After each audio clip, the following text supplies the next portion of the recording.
The planet Vera 9 was quiet, almost too quiet for a place that had once seen storms of fire and glass.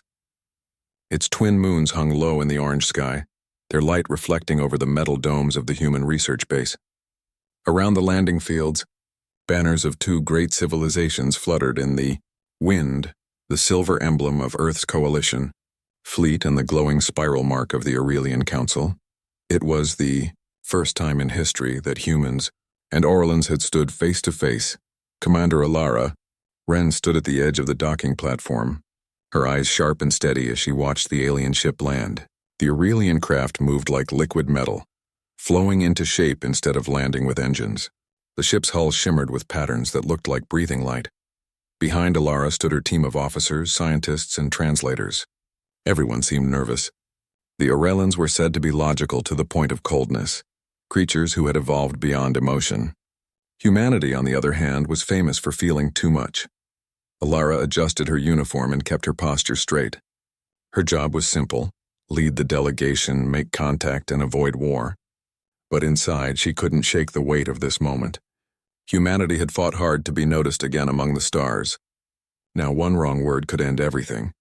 The Aurelian ship's surface opened like a petal. Figures stepped out, tall, elegant beings with pale silver skin that caught the sunlight. Their eyes glowed faintly blue like stars seen through water.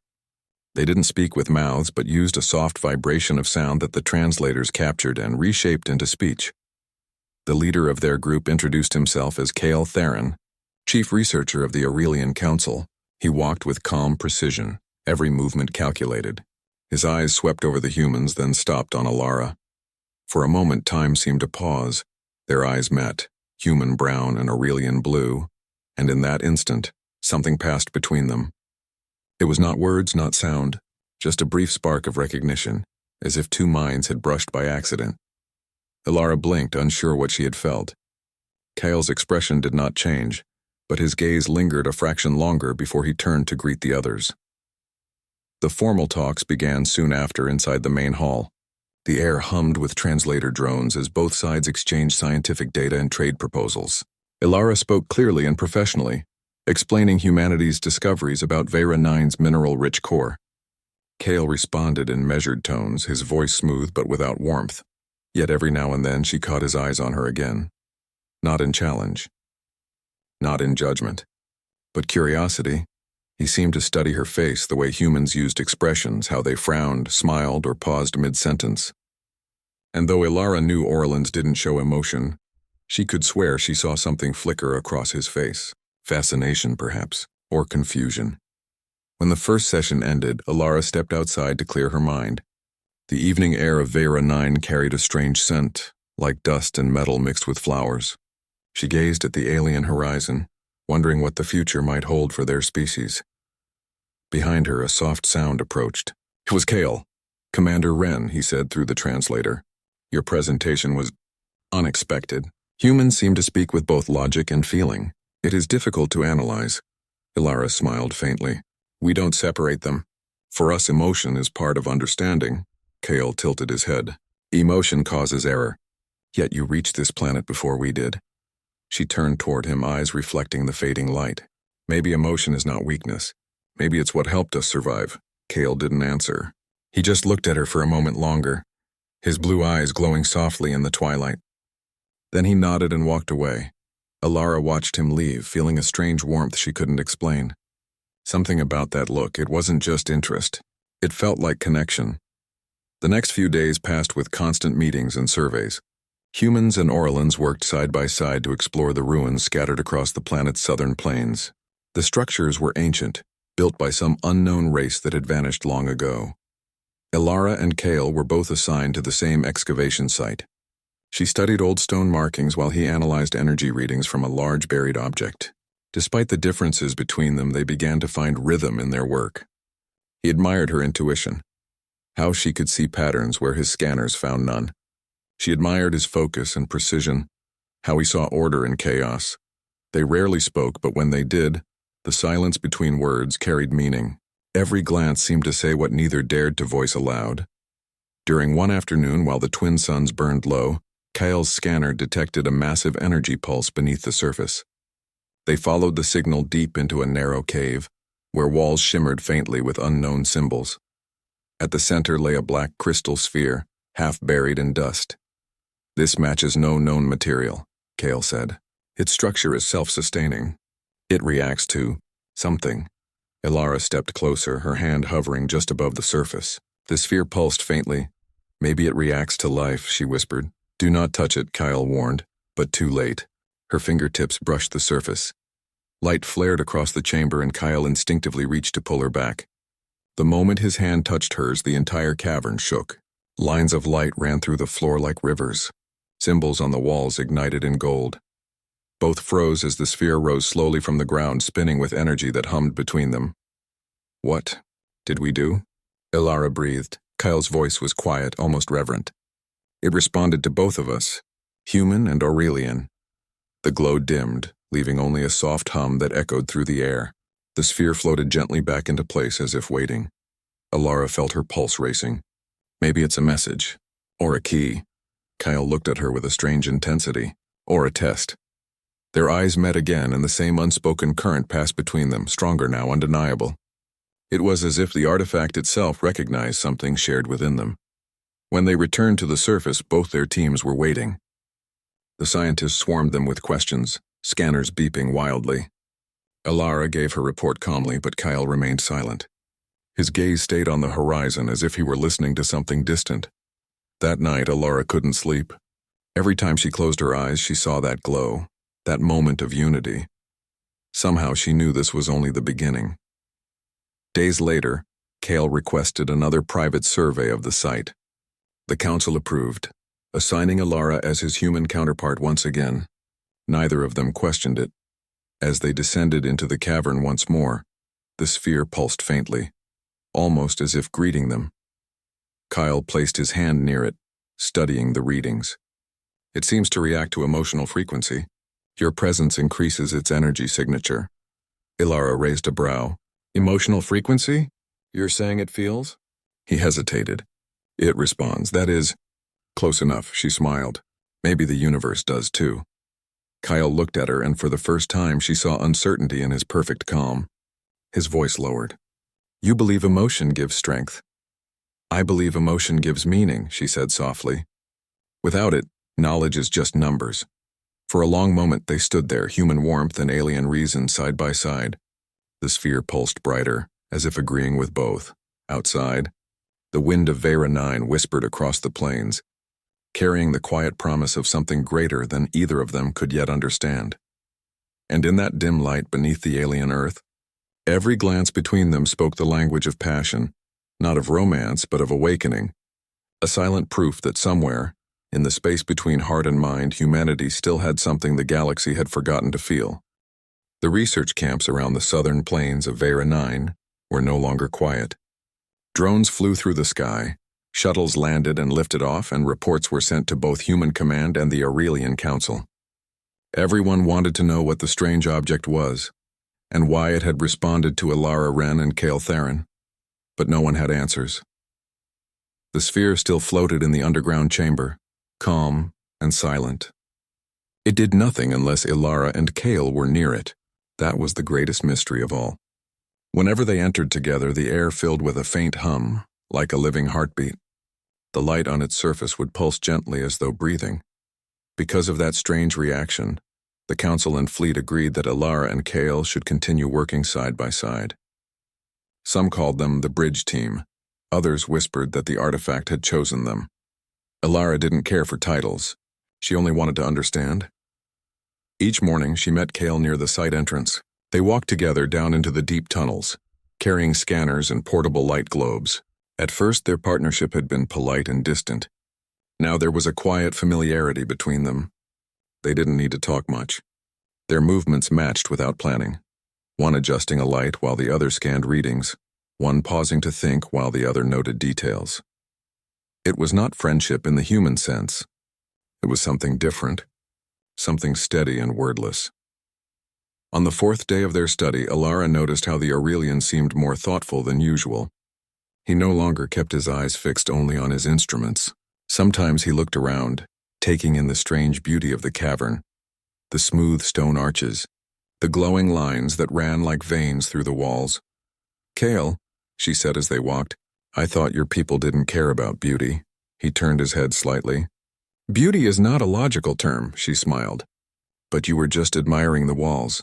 Kyle's eyes shifted back to the patterns. "Observation, not admiration." "Of course," she said softly. "Observation." Still, she noticed that his voice held a faint note of warmth, something almost human. When they reached the sphere, Kale began his analysis. He adjusted the sensors, reading the subtle energy patterns flowing from the object. Ilara watched him, fascinated. His focus was perfect, but his movements had grown less mechanical than before. He paused sometimes, looking at the sphere as though he could feel it thinking. She moved closer, kneeling beside the artifact. "I keep wondering," she said, "why it reacts to us together." "Maybe it wants balance." "Balance?" Kale repeated. "Yes, logic and emotion, mind and heart." Kale tilted his head. "An artifact cannot desire." "Maybe not," Ilara said, "but whoever built it might have." Kyle was silent. He watched her as she placed a hand near the sphere, not touching it, only letting her warmth reach the air around it. The surface began to glow faintly again, and a soft vibration ran through the floor. "The readings rise when you approach," Kale said. "It reacts to your emotional field." Ilara smiled. "So maybe emotions do have energy after all." Kale looked down at his scanner, then at her. "It seems possible." Their eyes met briefly. Neither spoke, but the light of the sphere brightened between them, casting ripples of gold across the walls. A sudden alarm from above broke the calm. The sound of engines echoed faintly down the tunnels. Through the communicator on her wrist, Ilara heard urgent voices. "Commander, this is Captain Rian. Aurelian ships have entered low orbit. They're demanding data access. Fleet Command is ordering us to secure the artifact." Ilara's stomach tightened. "Understood. Keep all teams above ground. We'll return soon." She turned to Kale. "Your people are moving in." "Why?" Kale frowned, a rare expression for an Aurelian. "The Council must have decided the artifact is too dangerous to share. So they don't trust us." He hesitated. "Perhaps not, but I did not approve this." Before they could discuss further, a tremor shook the ground. Dust rained from the ceiling and the tunnels groaned. The lights flickered out. The only glow came from the sphere, which pulsed brighter and brighter. "Ilara, move!" Kale shouted. The floor split open beneath them. Both fell as a wave of light swallowed the chamber. When the shaking stopped, silence returned. They were alone, trapped deep underground.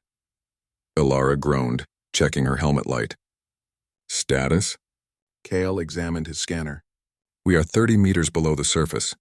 The exit is sealed. Communications are down." "Of course," she muttered. "Perfect timing." Kale's voice was calm but softer than usual. "You are uninjured?" "I'm fine, you?" "My systems are functional," he said, brushing dust off his shoulder. She looked around. The chamber had changed. The sphere now hovered in the center, spinning slowly, surrounded by glowing lines stretching across the floor. It looked alive. As Ilara approached, Kale caught her arm. "Careful. The energy level has tripled." "I know," she said, but didn't pull away. "Maybe it's trying to show us something." The sphere brightened again. A low hum filled the air, not threatening but calling. Symbols began to appear on the walls, shifting like living light. They formed shapes, patterns. Then images. Ilara's eyes widened. "It's projecting memories." The lights painted visions across the chamber. Star systems, ancient worlds, and figures of both human and alien shapes standing together. The images spoke without sound, only emotion, unity, cooperation, shared discovery. Kale whispered, "This is impossible. These records are millions of years old." "Maybe they're not just records," Ilara said. "Maybe they're lessons." The energy intensified. Suddenly the images changed, showing war, isolation, and silence. Then two figures, one glowing with emotion, one with logic, reaching out toward each other. When their hands touched, the darkness faded. Kale turned to her. "It mirrors us." Ilara met his gaze. "Maybe we're supposed to finish what they started." Hours passed. Together they studied the patterns, decoding fragments of meaning. They realized the artifact was some kind of resonance device, built by an extinct civilization that believed harmony between logic and emotion could create a higher form of understanding. It could amplify thought and feeling into a shared energy field, a bridge of minds. As they worked, Their communication grew smoother, more natural. They didn't need the translator as much anymore. Ilara could read his meaning in the rhythm of his voice. Kale began to understand her expressions, when she smiled, frowned, or paused in thought. He found it strange how powerful her silence could be. It spoke louder than words. At one point, she caught him watching her. "What is it?" she asked. Kale hesitated. "When I look at you, I feel signals I cannot measure. It is distracting." Ilara laughed softly. "That's called emotion. I see it is uncomfortable." "You get used to it," she said with a smile. "It means you're alive." Kyle looked away, but the faintest curve of amusement touched his lips. For the first time, Ilara saw something like a smile. As night fell above, the energy field around them began to fade. The hum softened, leaving a peaceful silence. Kale sat beside one of the glowing walls, recording his notes. Ilara sat nearby, her back against the rock. They didn't speak for a long time. Finally, she said quietly, "Do you think your people will come for us?" "Yes," Kale replied. "But they will not find us until the artifact allows it. So we're at its mercy." Kale glanced at her. "Or under its protection." Ilara smiled tiredly.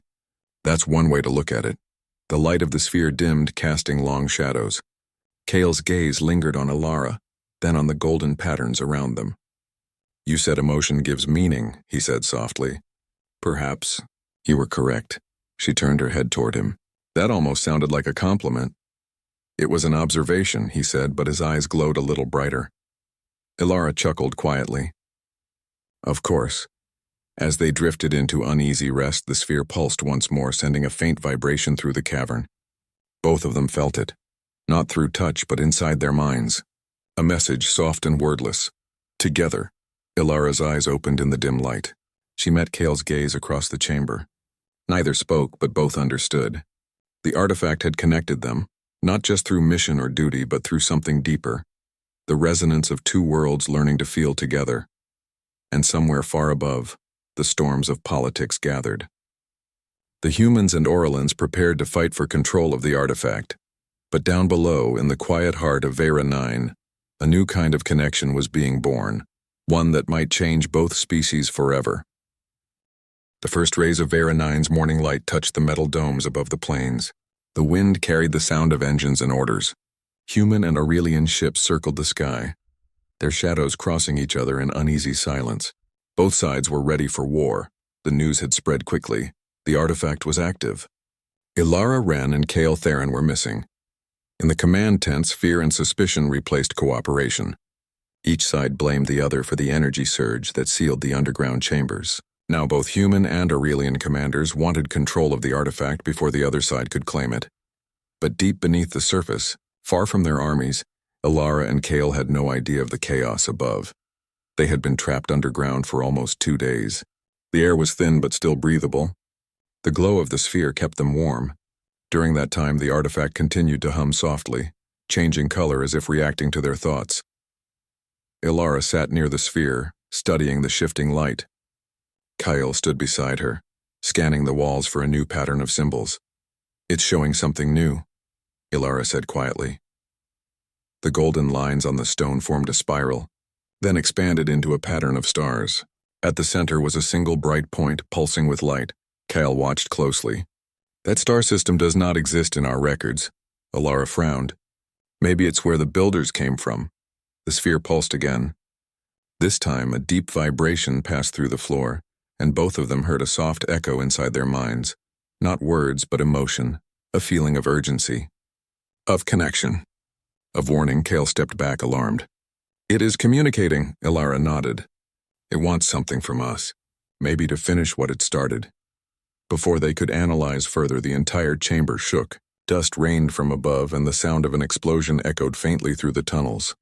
"That came from the surface," Ilara said, standing up quickly. "They've started fighting." Kale checked his scanner.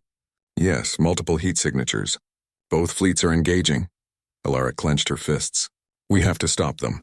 If they destroy each other, the artifact will be lost." Kale turned to her, his blue eyes glowing faintly in the dim light. "The exit is blocked. We cannot reach the surface." Ilara looked at the sphere, which now pulsed faster, almost like a heartbeat. "Maybe we don't need to go up. Maybe we can reach them another way." Kale understood immediately. You believe the artifact can send a signal? Not just a signal, she said. A message they can feel? Kyle hesitated. That is impossible. Our species communicate with words, not emotions.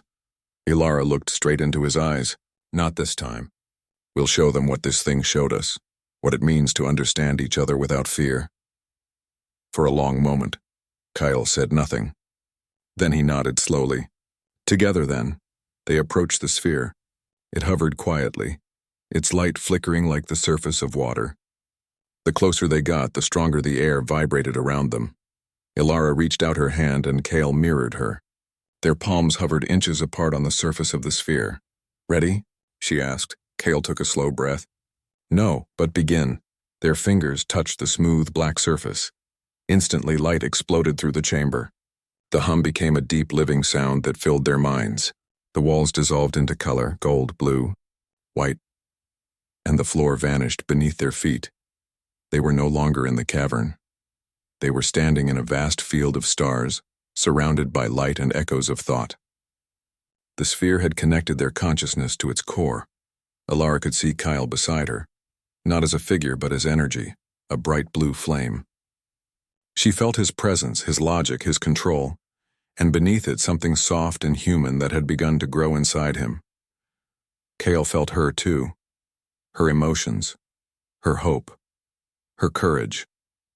It was overwhelming but also beautiful. He understood now why humans spoke of hearts instead of systems. In this shared space, they could feel each other's thoughts as clearly as breath. Ilara's voice echoed in his mind. We can use this. We can send it outward. Kale focused, extending his will through the light. Yes, the artifact amplifies emotion. If we merge our signals, it may reach the surface. The sphere responded to their unity. The field around them glowed brighter, and waves of golden energy rippled upward through the planet. Above ground, soldiers froze mid-battle. Human and Aurelian alike lowered their weapons as a strange warmth filled the air. The sky shimmered with light, gold and blue intertwined. Inside every soldier's mind came flashes of memory, a human. Engineers saw visions of Aurelian cities filled with crystal, towers and endless learning.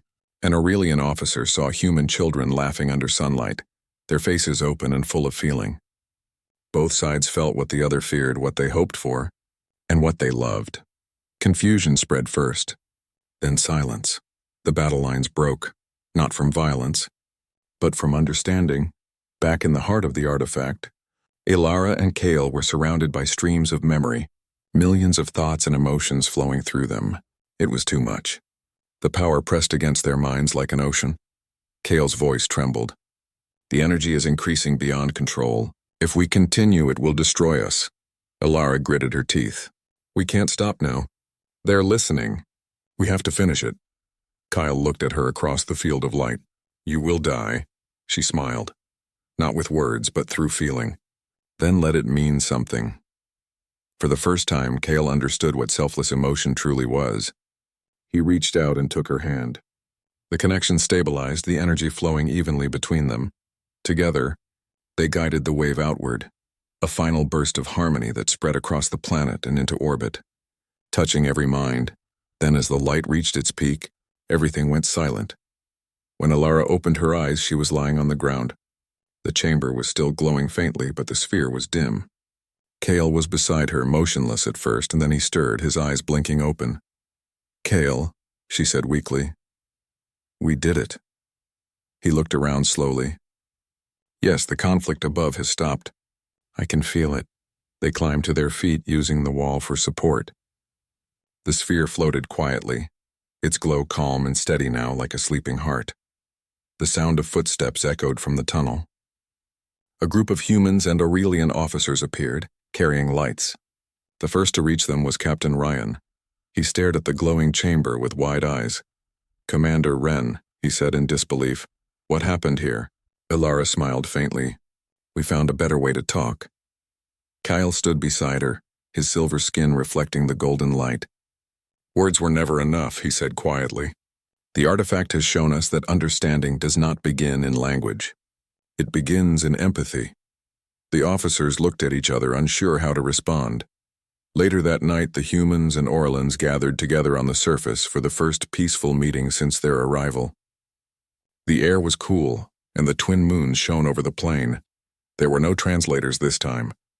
The artifact's resonance still lingered in their minds, allowing them to feel each other's tone and intention. Even without perfect words, Kyle stood beside Alara as she addressed both delegations. "Today," she said, "we saw what happens when we stop fearing what we don't understand. The artifact wasn't a weapon or a prize. It was a message. A reminder that knowledge and emotion, logic and heart must work together. That's what makes us strong," Kale added softly. "And that is what makes us alive." For a long moment, silence hung between the two species. Then slowly, one of the Aurelian commanders stepped forward and extended his hand toward a human officer. The gesture was awkward but sincere. The human accepted it. Around them, others followed. Cautious at first, then with growing trust. Alara felt a warmth rise in her chest. Kale looked at her, and though he still spoke little, his expression said everything. No words were needed. Every glance between them spoke that same silent language, not of romance alone, but of unity, of passion for something greater than themselves.